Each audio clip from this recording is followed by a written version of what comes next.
ये अलमाती शहर है। हम यहाँ कुतुब में आए हुए हैं। यहाँ पर पूरा शहर नजर आ रहा है। नीचे खूबसूरत मंजर है। पहाड़ 1100 मीटर ये ऊंची जगह है अलमाती में।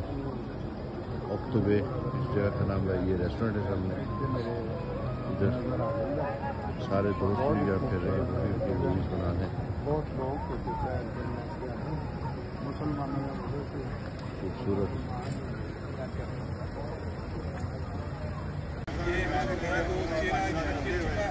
कुछ बोलना भी है। माशाल्लाह जी, ये आज वकील साहब सबके चेहरे रिकॉर्ड कर रहे हैं ताकि बंदा भाग न जाए।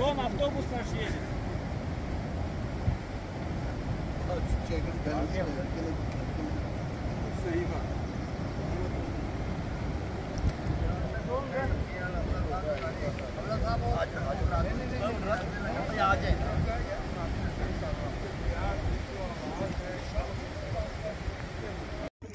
अस्सलाम वालेकुम वरहमतुल्लाहि वबरकातुहू। तलीमुल इस्लाम कॉलेज ओल्ड स्टूडेंट एसोसिएशन के 20 मेंबरों के साथ हम इस वक्त कज़ाकिस्तान में मौजूद हैं और ये अलमाती का शहर है।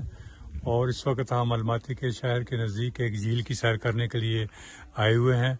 और ये सारा खूबसूरत इलाका जो बहुत ही प्यारा और बहुत ही खूबसूरत है, उसके मनाज़र हम आपको दिखा रहे हैं। तो इसके बारे में हमारे साथ चौधरी मकसूदुर रहमान साहब आए हैं, जो काफ़ी अर्सा कज़ाकिस्तान में रह चुके हैं और यहाँ के बारे में उनको बहुत सारी मालूमात हैं।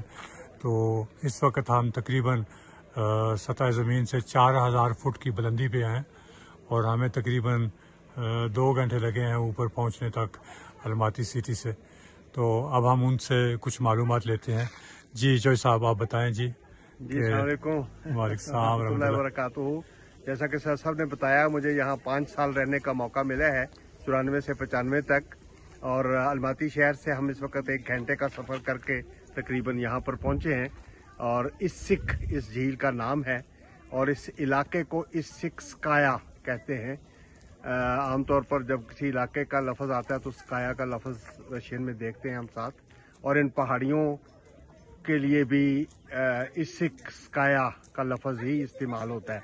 तो इसी से एक दरिया भी निकल रहा है इसिक के नाम से, जिसका पानी इंतहाई शफाफ और चांदी की तरह चमकता हुआ है। और ये झील वो बहुत बड़ी नहीं है लेकिन साफ सुथरी है। और यहाँ पर जो क़वाइद व ज़वाबित लिखे हैं उसमें ख़ास तौर पर ये कहा गया है कि झील में गंद वगैरह फेंकने से इलाज करें। यहाँ से कितना फासला है अभी आगे झील के लिए? कितना फासला है यहाँ से? मैं बिल्कुल दुरुस्त तौर पर नहीं कह सकता। 10-15 मिनट लगेंगे हमें चलते हुए। ठीक है, हाँ जी। चले अब हम झील की तरफ चलते हैं, फिर उसके बाद दोबारा यहाँ से बहरहाल पैदल जाना लाजमी है। हमारी बस उन्होंने रोक दी है, आगे जाने की इजाजत नहीं है। चले, जज़ाकल्लाह जी, शुक्रिया बहुत बहुत। वगैरह भी नॉट अवेलेबल। चले ठीक है, जज़ाकल्लाह, शुक्रिया जी। ले जी, माशाल्लाह जहाज़ पे जाने से पहले जो बस लेने के लिए हमें पहुंची, सब तकरीबन आ चुके हैं अंदर। अब एक एक करके बस का रश हुए। मैं देखा मेरा बैग भी मैं भुलिया था। बड़ा ही दिलचस्प वाक़या, बैग इधर रह गया जहाँ इंतज़ार कर रहे थे और ख़ुद चेकिंग करवा के आगे बस में अब वापस आना पड़ा है बैग लेने के लिए, क्योंकि एक दोस्त ने कहा था मेरे पास रहने दें। मैं समझता रहा हूँ सामान का ख्याल खुद रखना चाहिए। एक दोस्त ने कहा मुझे पकड़ा दे, मैंने उनको पकड़ा दिया, मैं चला गया बस में। और जब वहाँ जाकर उनको पूछा, बाई चांस पूछा, कहते नहीं मेरे पास तो नहीं है।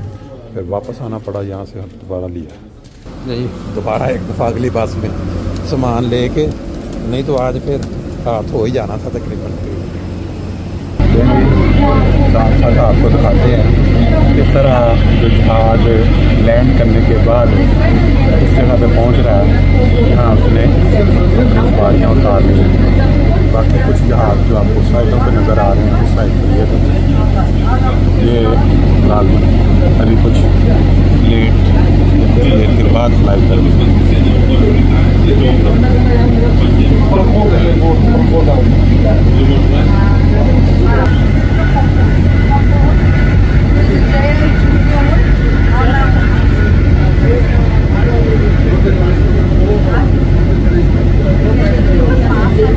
जी लें जी हमारी रवानगी आस्ताना जो कैपिटल है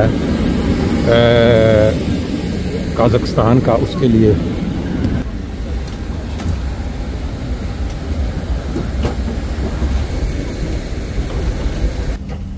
माशाल्लाह जी, अस्सलाम वालेकुम।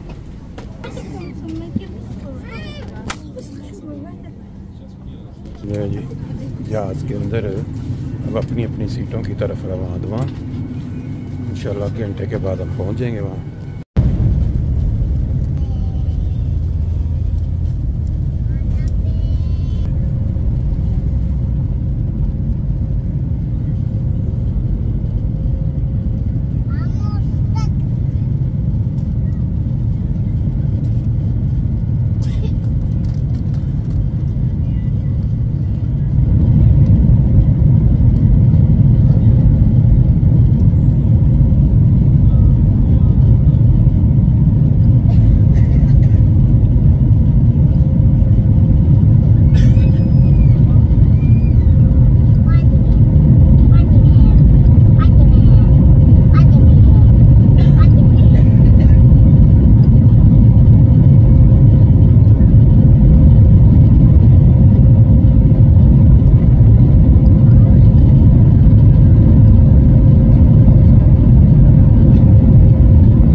Germany, and they help regular poor intelligent students in